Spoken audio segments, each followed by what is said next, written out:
जोधपुर का, जहां पर लोकसभा चुनाव 2019 को लेकर घनश्याम तिवाड़ी की प्रेस वार्ता जारी है। कांग्रेस नेता घनश्याम तिवाड़ी करने के लिए मैं यहाँ जोधपुर में हूँ। आप सब लोग आए, आप सब लोगों का स्वागत है और बहुत बहुत धन्यवाद। मैं अपना कथन प्रारंभ करने से पहले 2 मिनट आपके लूँगा, क्योंकि हमारे अध्यक्ष जी, राष्ट्रीय अध्यक्ष जी ने ये हम निभाएंगे जारी करते समय 2-4 वाक्य अपनी कलम से लिखे थे, उनको पढ़कर मैं अपनी बात शुरू करूँगा।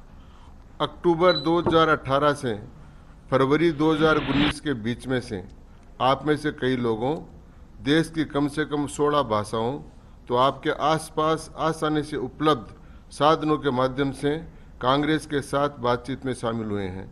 हमारे घोषणा पत्र समिति ने आम नागरिकों के साथ 121 किसानों, उद्यमियों, अर्थशास्त्रियों, छात्रों, शिक्षकों, महिला समूहों, डॉक्टर, वकील तथा अन्य क्षेत्र के विशेषज्ञों, विद्वानों के साथ 53 विचार विमर्श आयोजित किए हैं।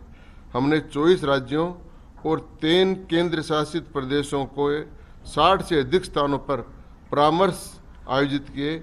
इनमें से 12 से अधिक देश के अप्रवासी भारतीयों के प्रतिनिधियों से भी मुलाकात और चर्चा की। कहने का तात्पर्य यह है कि ये घोषणा पत्र जन आकांक्षाओं की पूर्ति करने के लिए जनता द्वारा, विभिन्न लोगों के द्वारा दिए गए परामर्श के आधार पर ये घोषणा पत्र बनाया है और ये घोषणा पत्र जारी किया है।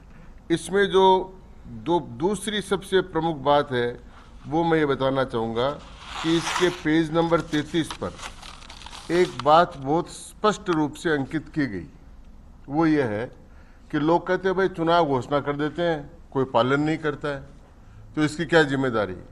इसलिए इसमें कहा गया है कि हम घोषणा पत्र की सोशल ऑडिट करेंगे और हर साल जब चुनाव का वर्ष आएगा, सरकार का 1 साल पूरा होगा, उस समय हम इस घोषणा पत्र को आगे रखकर इसमें कितने काम किए और कितने नहीं किए, जवाबदेही के लिए हम ये सोशल ऑडिट करके आम आदमी के सामने रखेंगे।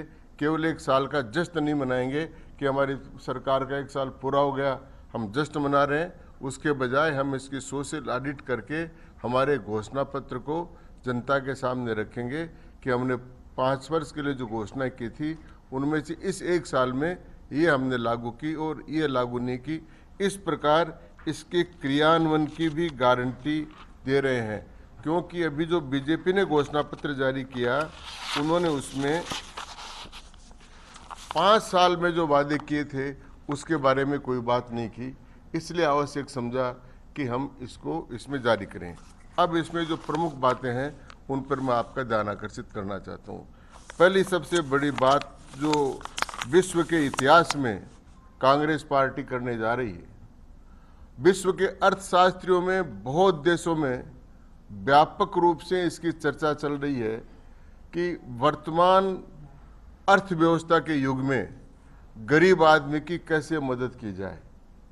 उस पर बहुत विचार विमर्श हुआ है, लेकिन कांग्रेस पार्टी ने बहुत अर्थशास्त्रियों के बड़े समूह, जिसमें आदरणीय मनमोहन सिंह जी शामिल थे, चिदम्बरम साहब शामिल थे, रिजर्व बैंक के पहले के गवर्नर शामिल थे, अमर्त्य सेन जैसे अर्थशास्त्रियों से परामर्श लिया गया और वो लेने के बाद में एक योजना न्याय के नाम से जारी की गई। ये न्याय जो है, इसका मूल उद्गम तो भारत के संविधान में, प्रीएम्बल ऑफ द कॉन्स्टिट्यूशन में है, justice politically, socially and economically.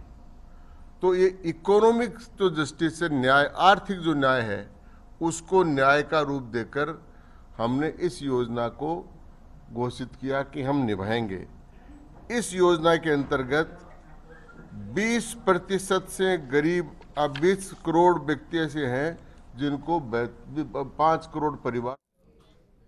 तो वहीं